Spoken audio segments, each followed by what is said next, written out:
দর্শক দেখেন, এই যে প্যান্টের পকেট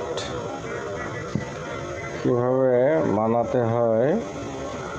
এই যে এটা হলো টিকিন সেলাই দেওয়া হলো, তারপর এই যে কত ফিনিশিং হয়ে গেছে। এখন এই যে পকেটটা বানানো হচ্ছে, পকেটটা আগে বানানো হয়েছে, এখন পকেটটা জয়েন হচ্ছে, ক্রস পকেট। এই যে পাইপিং লাগা হয়ে গেছে, যেটা আপনার এখন এই যে এটাতে সেলাই ডিস্টার্ব ছিল, এই জন্য একটা দিয়ে আনা হলো। এখন দেখেন, এখন হচ্ছে পাইপিংটা করা হলো বেশ সুন্দর করে, এক সমান পাইপিংটা হবে।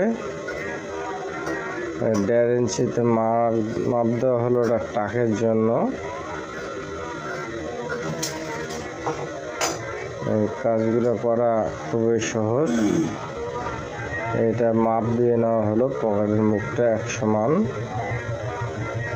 তারপরে এখানে একটা টাক দিতে হবে, এই যে 1.5 ইঞ্চি বরাবর। এখানে যে পকেটটা তৈরি হয়ে গেছে। এই যে ধন্যবাদ।